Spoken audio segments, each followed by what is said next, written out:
Ian here with the Aircraft Movement Area channel. It's a great day today, Saturday. Yesterday we used our aircraft hauler to get some firewood, and so today I've been authorized to go ahead and work on the plane. Didn't get much work done yesterday. So we've stacked our firewood. I think we're ready for at least in the next few months. I fired up Puff, so it's starting to warm up the aircraft movement area. Today we're going to be doing several things. I want to show you some bolts that we just got in. I'm trying to put the pieces together that are missing. And then we're going to work on the tail again. Alexander will probably be over for a little while.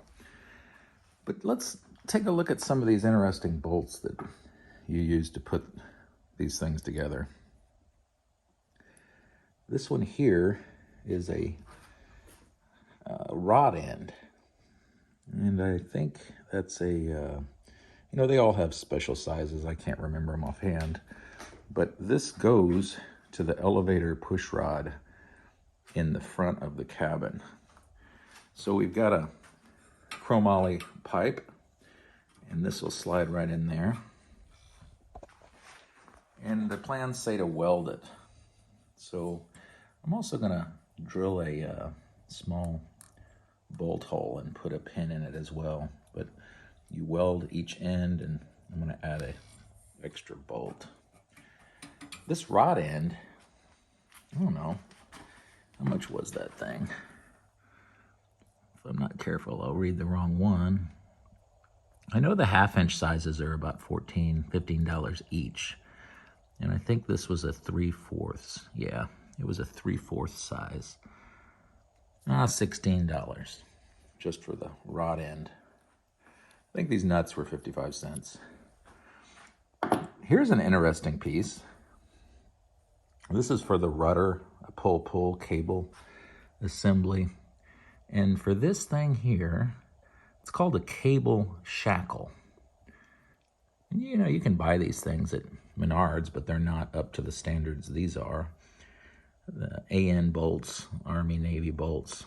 But this thing here was $32. It's kind of expensive for that little piece. We got some thimbles. Cable thimbles weren't too bad, 29 cents each. And we got some Nico presses for the cables whenever you lock them.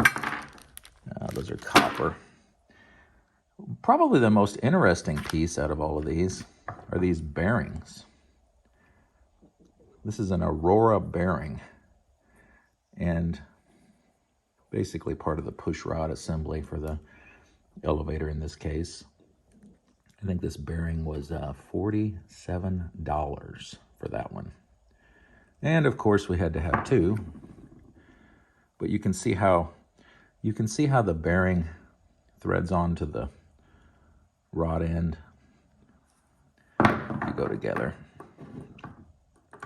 I was reading about the strength, and I can't remember exactly, but thinking about this, if this broke, you would lose your elevator. And there's different points at which you worry about things breaking, of course, but this is brand new. I think it was rated for like 3,500 pounds. I mean, so it's super strong. So I'm going to show you a picture of the horizontal stabilator. They don't call it a stabilizer, they call it a stabilator if the whole thing moves. And this is on the kind of test fit on the back of the fuselage right now. This tube is the stabilator main spar. I think it's a 2.5-inch outer diameter size. But basically I'm hooking it up where it needs to go, and I want to show you that here in a moment. We'll go ahead and walk over there.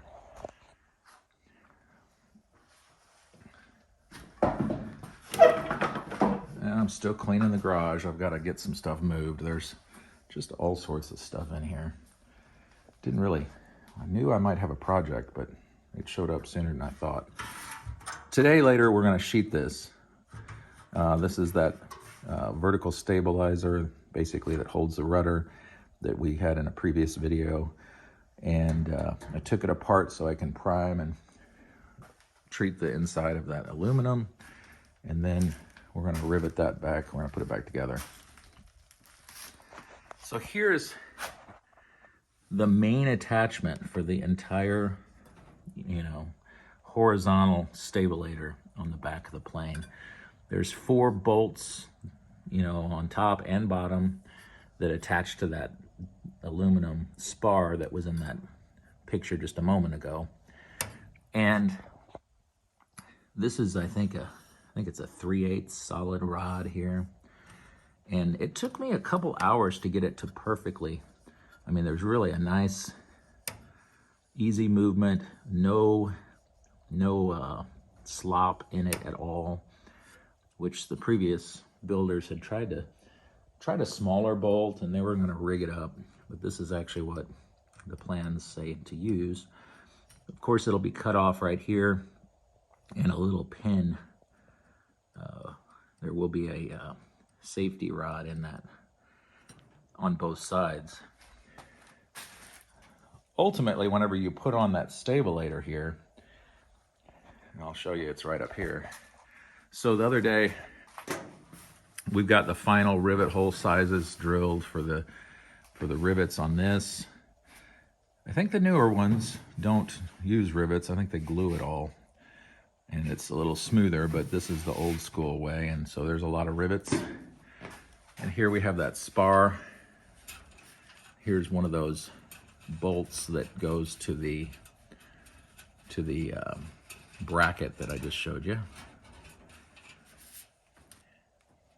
So 8 of these hold this thing on. There is a gang channel internal for these to help give extra material to bite onto. So the goal today is to, work on the vertical stabilizer. This maybe tomorrow if we're lucky, probably not, but I need to take this all apart. And you can see I've kind of started cutting out where it needs to cut for the attachment to the fuselage. So I'm going real slow with that. I don't want to cut it too short. The tail cone is also in a rough state of progress. This is going to be something that's put on the back. And you can see how this is where that spar for this tube right here will go into that tail cone. And this tail cone basically will sit on the back. A friend of mine asked me, and I'm up to 17 subscribers, going worldwide. No, it's kind of funny. So yeah, subscribe if you are watching, and that way my kids will think I'm extra cool. But really, my friends, that are watching, hope you find it kind of interesting. Someone said, hey, how do these clecos work? So, I'm going to add that in here. I didn't know how they worked when I first, looked at them. I didn't even know what a cleco was. But anyway, there's this little plier here that's basically a pusher. It goes around the bottom of that, and you squeeze it, and it changes the diameter there. So you can squeeze that into a certain size of hole. That's like fully depressed. When you let go of it, it'll grab on the inside. So it basically sandwiches different things together temporarily. Now, it is very easy if you don't use a bunch of them. And by the way, these are fit perfectly. I don't want to just put it back in there. All these holes I test fit for the rivet size, and it fits perfect. So sometimes it is a little bit tight to get that cleco in there. And I do also need to use I'm going to go ahead and use a deburring tool. This little interesting little piece of metal on this. Basically, it's kind of a sharp edge, and you can put it in that rivet hole and just kind of, work it around, and it smooths out the rivet holes. So I haven't done that yet. But there's different sizes of Clecos, and really, they're about $1 each. I can't remember. I bought maybe 80 of them, and I was careful to use them in a progressive sequence, because if you don't, you'll end up having some variations. You know, a lot of people use rivet Clecos in every hole, and I kind of did that whenever I had one area being worked on. I could kind of focus that area. So again, today's goal is to keep working on the back of the plane, and I'm trying to get all the little bolts and pieces together. Really, one of the best things I think I did was put the plans up on the wall. So I mean, I can sit over here if I want to think about the tail. I ordered these pulleys the other day. Actually, they're not here yet. I need to check. It takes 4 of those, and that's just for the cable to the tail wheel. I did get 2 springs. Well, maybe I'll show you those in the next video. They were fairly cheap. But here's a cable shackle. You know, that's one of those expensive pieces. I'll probably need more of those. I don't think I have enough of them. And you know, this is just that chromoly. I think it's 1/2 inch outer diameter tubing. For the elevator, it was a little thicker. And actually, no, it was 1/2 inch for the elevator in the front. But when it goes to the back, there's a different one that's totally different. I'll show you later. You know, there's a kind of a top view. So this is the, right here, rudder pull in the aft section of the fuselage, like under the tail inside the fuselage. And then we have these. Actually, that's going backwards. Well, you got to be careful. You know, I'm kind of bent over funny here. This is going down, that's going up. These are going to the fuselage forward. And then this is to the rudder. This one here is to the cable that pulls the tail wheel. Anyway, so I'm going to try to work on that too coming up. The cables and the pulleys should be here soon. But putting the plans on the walls have allowed me to see it anytime I want real quickly. Alexander's going to be over here a little later. I don't think he sat in here and pretended made any airplane noises yet. But the goal is in the next few months, get this thing, some of the control systems in place. Well, hope you're having a great day. And yeah, real quick, there's one of those springs. I think about $4. So yeah, like and subscribe, and we'll see you in the next one.